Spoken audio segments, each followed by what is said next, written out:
Mi nombre es Claudio Puccinelli, soy abogado litigante, docente de grado y de posgrado en la Universidad Nacional de Rosario, en la Universidad Católica Argentina, en la Unidad Académica de la Ciudad de Rosario y en otras universidades de Argentina.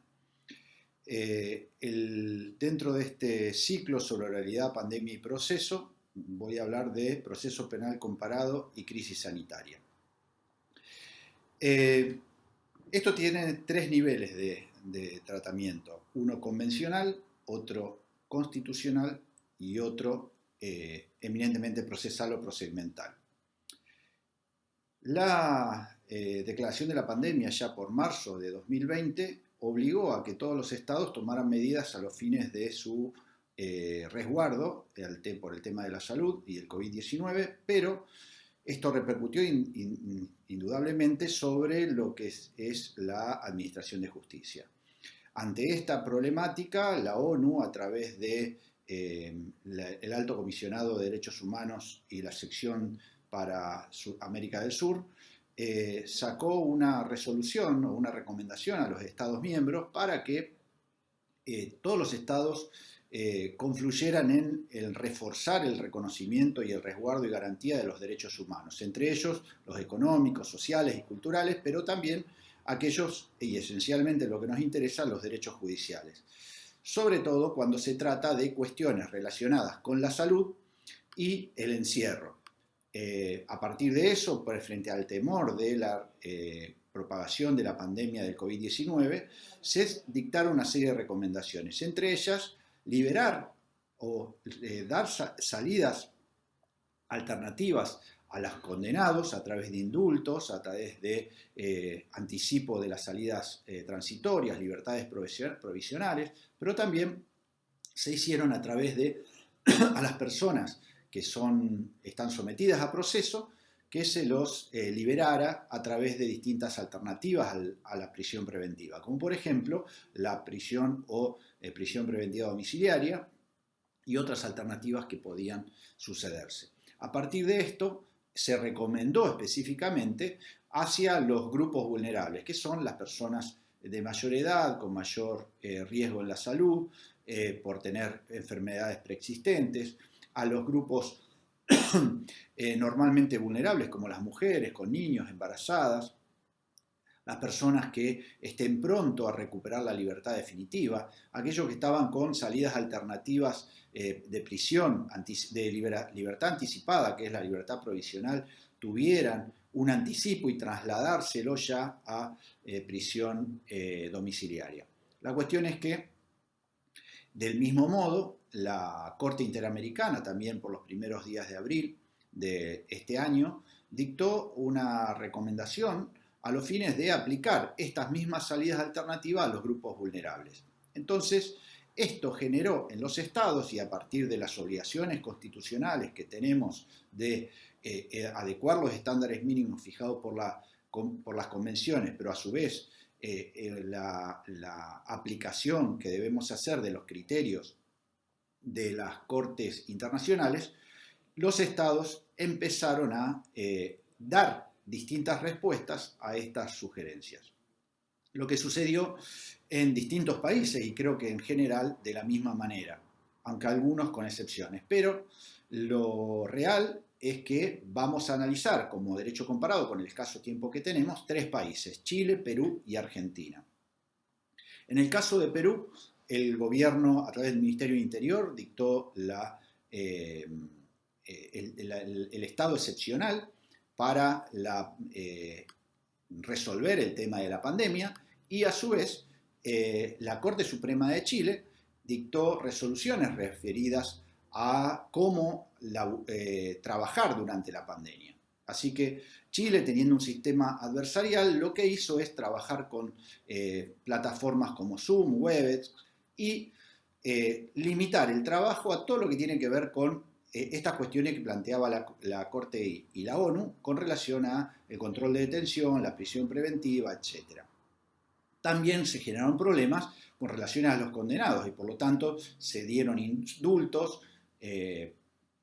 las cárceles, principalmente trasladándolo, suplatándolo, reemplazándolo por prisión domiciliaria. Estos fueron los casos de delitos menores, las personas vulnerables, los de baja peligrosidad. La cuestión es que la situación en Chile, lejos de mejorar, se agravó y en Santiago se rebrotó la pandemia y el 15 de mayo ordenaron la restricción, otra vez a la cuarentena total. El resultado, en definitiva, es que hubo gran cantidad de liberaciones por indultos de condenados y también de los controles de detención. Por su parte, en el caso de Perú, el estado de emergencia nacional fue decretado, también se trataron los mismos casos a través de plataformas virtuales, con las mismas formas de respuesta, pero con un problema en particular que se dio en Perú, donde el servicio penitenciario o la autoridad penitenciaria dispuso que no iba a recibir ningún interno por el miedo a los contagios, lo cual generó un problema bastante serio. En el caso particular, sin perjuicio de lo que digamos al final respecto de todos los países, en Perú hubo una selectividad importante en el tratamiento de los casos, generando, lamentablemente, que se le dé mayor trato a aquellas personas, o mejor trato a aquellas personas que estaban en alguna situación política, mediática más expuestas, y no al común de la gente. Con relación a Argentina, el 26 de marzo se dictó el aislamiento social preventivo obligatorio y la situación carcelaria previa era la misma que en todos los países de Latinoamérica: hacinamiento, superpoblación, limitaciones sanitarias, etc. Esto, además de una resolución que dictó la Cámara de Casación de Buenos Aires, que tuvo mucha repercusión mediática, generó un revuelo bastante grande y se pensó o se sospechó que había un plan para liberar no solo a todos los presos en situación de emergencia, de salud, sino también que entre todos ellos también se liberara algunas personas con alguna vinculación política. La cuestión es que luego de un trámite posterior, la Corte de Buenos Aires revocó esa decisión y hoy esa cuestión está en discusión en la Corte Suprema de Justicia. Lo real es que en el país, luego de un principio, de una primera aplicación vacilante, en general las libertades fueron excepcionales, pero como dato puntual, en la provincia de Santa Fe, solo el 6% de los casos solicitados fueron aceptados. En base a esta situación en general, ¿qué propuestas y qué conclusiones podemos sacar de un paso casi veloz sobre las situaciones en cada país? Que no hay duda que tenemos estándares internacionales que deben ser aplicados por los jueces por la obligación de garantía que tiene cada Estado respecto de las convenciones de derechos humanos. Segundo, que la justicia hemos evidenciado que aún en épocas de pandemia están sometidas a las influencias políticas y presiones, también mediáticas. Respecto de los casos concretos, es necesario que los jueces resuelvan atendiendo a la excepcionalidad y ajustándose al grave riesgo a la salud que provoca en estos grupos de riesgo, pero con una cuestión que no se debe olvidar: debe dársele participación a las víctimas en la medida establecida en los procedimientos penales y sin olvidar las obligaciones que han asumido los Estados en las convenciones internacionales respecto a los derechos de las víctimas. Por otro lado, este estado de crisis sanitaria y excepcionalidad también puso en evidencia las limitaciones previas que existían en los sistemas de justicia para aplicar la virtualidad. Es decir, la tecnología digital no estaba suficientemente desarrollada para su implementación así tan completa y hacia todos los procesos, con algunas diferencias, porque por ejemplo Chile en ese sentido está muchísimo más avanzado que por ejemplo Argentina. Después los jueces, los funcionarios, los empleados, los abogados, tuvimos que salir a aprender cómo utilizar los medios tecnológicos y cómo usar las plataformas de comunicación virtual, como pueden ser Zoom, Meet, Classroom, Webex, etc. Lo que sí creo que no hay ninguna duda que el uso de estas plataformas virtuales llegaron para quedarse. Creo que en este por lo menos va a ser uno de los aspectos donde se va a utilizar en gran medida para distintas situaciones la virtualidad, ya sea para un testimonio, una persona que no ha podido concurrir, o para